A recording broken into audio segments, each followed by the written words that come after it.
E aí, guerreiros, tudo na paz? Wesley aqui. No vídeo de hoje, eu decidi falar um pouco sobre verbos.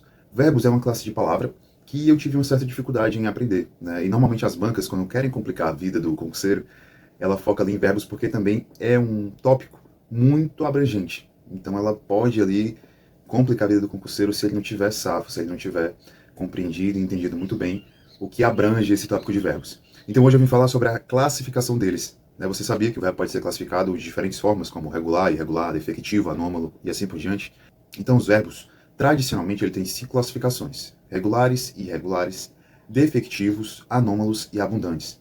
Os regulares são aqueles que não mudam o seu radical quando são conjugados nas diferentes pessoas verbais. Eu, tu, ele, nós, vós, eles. Ok? Então, os regulares. Daqui a pouco eu falo sobre radical. Irregulares é aquele que tem uma leve alteração no seu radical. Defectivos são aqueles que não têm a sua conjugação completa em todas as pessoas. Então, os defectivos são aqueles que não têm todas as conjugações. Tem verbos que na primeira pessoa do singular ele não é conjugado, ele não existe. Aí ele parte, por exemplo, a partir da terceira pessoa. E daqui a pouco a gente aprofunda. Eu quero só dar um esboço inicial. Quarta, o anômalo. O anômalo é quando ele é conjugado e tem uma alteração muito evidente no radical. E o abundante é quando o verbo é conjugado de mais de uma forma. A conjugação dele pode ser de uma forma regular ou irregular. A gente vai aprofundar cada tópico, não se preocupa. Então, já para antecipar, o verbo ele tem 3 tipos de conjugação. Você vai olhar para o final dele, aquela desinência final. O verbo conjugado, quando finaliza em ar, é o chamado verbo de primeira conjugação. O verbo conjugado em er, de segunda conjugação, e o verbo com final conjugado em ir é de terceira conjugação. Você está vendo aí na tela alguns exemplos desses verbos. E cada conjugação de verbos segue um modelo, segue um padrão. Então, se você vai conjugando o verbo na primeira, na segunda, na terceira, você identifica que o radical não se altera, Wesley, mas o que é radical? Radical é aquela parte da palavra que carrega a sua significação, por assim dizer, a sua raiz. É aquela parte que não se altera, mesmo você conjugando aquele verbo nas diferentes pessoas, em diferentes tempos e modos. Por exemplo. Então, por exemplo, já vamos começar agora a aprofundar as classificações dos verbos. Verbos regulares, vamos pegar como, por exemplo, aqui o verbo estudar. Você está vendo em tela que essa parte do S, T, até o U, mais ou menos, ela não se altera com as conjugações. Então eu posso dizer, o U, salvo engano, pode ser uma vogal temática também. Então vamos pegar o EST. É o radical. É aquela parte que não se altera. Perdão, uma correçãozinha.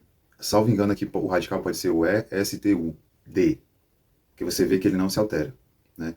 Mas aí a gente vai aprofundar, quem sabe depois, referente a vogais temáticas e tudo mais, o foco aqui é classificar o verbo, beleza? Então a gente identifica que no presente, no pretérito imperfeito, no pretérito perfeito e assim por diante, esse verbo não se altera o radical. Então a gente classifica-o como regular. Irregular, ele já tem uma leve alteração, não é tão evidente, não são em todas as pessoas, mas ele tem uma alteração, como por exemplo o verbo fazer. Na primeira pessoa do indicativo, primeira pessoa singular do indicativo, ele já muda de Z para cedilha. Então a gente já tem uma leve alteração. Ah, Wesley, então como é que eu vou diferenciar o irregular do anômalo? O anômalo, cara, ele muda completamente o radical. Ele muda completamente o radical. Por exemplo, o verbo ser. Eu sou, tu és. Olha aí.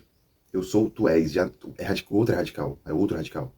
Terceira, ele é. Nós somos. Então, fica muito claro de você saber e diferenciar os verbos irregulares dos anômalos. Né? No final também na descrição eu vou deixar uma lista para que você possa decorar, né? Essa parte também é muito decoreba, essa parte de português.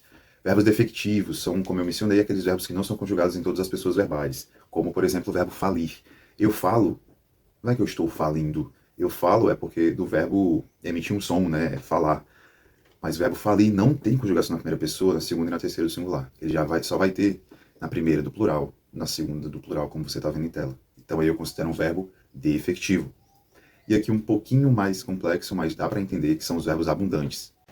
E aí, senhores, estava editando o vídeo aqui e eu vi que, referente aos verbos abundantes, não ficou tão interessante a explicação, mas vamos lá. Verbos abundantes é aquele verbo que tem 2 formas de ser apresentado no seu particípio. O que é o particípio? Particípio é quando o verbo é terminado em ado ou ido, como você está vendo em tela aí, com o exemplo desses verbos, tá bom? O que é importante você saber? Que, normalmente, quando você tem um verbo auxiliar, ter ou haver, você vai utilizar que forma do particípio? A forma regular. E que forma regular é essa? Com o final ado e ido. Quando você tem um verbo auxiliar, ser ou estar, você vai utilizar a forma irregular.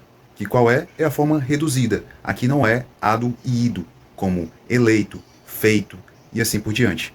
Beleza? Então, regular, ado e ido.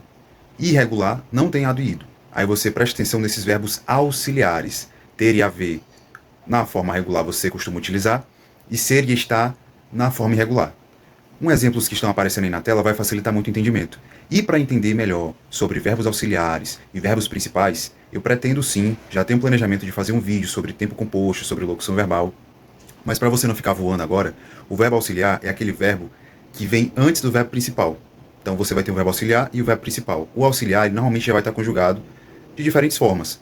E o principal ele vai estar sempre na sua forma nominal, que pode ser três: infinitivo, gerúndio ou particípio. Nesse caso que a gente está falando de verbos abundantes, vai ser no particípio. O verbo tem mais de uma forma de se apresentar no particípio. Espero que tenha ficado claro. Guerreiros, um ponto que eu esqueci de falar no vídeo. A classificação de verbos, você vai aprender a classificar um verbo focando na conjugação dele. Wesley, como que eu vou saber se o verbo é regular e irregular? Classificando ele. Pega o verbo e começa a conjugar. É um dos exercícios que você tem de fazer. Pega um verbo, tem um site de conjugação de verbo também, joga ele lá.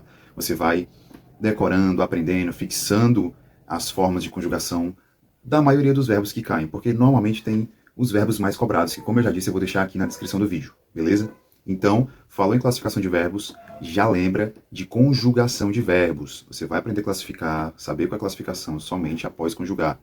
Ou a não ser que você já praticou tanto que bateu o olho no verbo e já sabe qual é a classificação daquele verbo, beleza?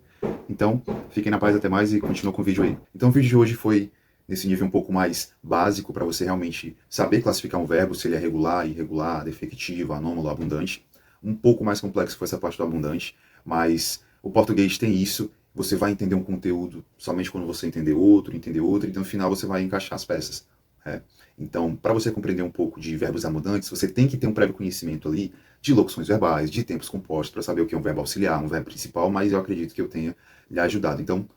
Então, se eu conseguir lhe ajudar de alguma forma, se você saiu desse vídeo aqui sabendo já a classificar os verbos, clica no gostei, deixa um comentário aí do que você achou desse vídeo e também não se esquece de sugerir um próximo vídeo. Ah, Wesley, eu tenho dificuldade em, por exemplo, reconhecer os tempos verbais, que eu já estou planejando fazer esse próximo vídeo. Né? Se é um pretérito perfeito, pretérito imperfeito, pretérito mais que perfeito, o que é pretérito. Eu não vou mentir, no início, nos meus estudos para português, eu não sabia nem o que era pretérito. Então, deixa um comentário aí como sugestão. Espero que vocês tenham gostado desse vídeo. Não se esqueça de assistir os vídeos já que eu já realizei aqui no canal, tá aparecendo aqui na tela. Fique na paz, até mais e fui!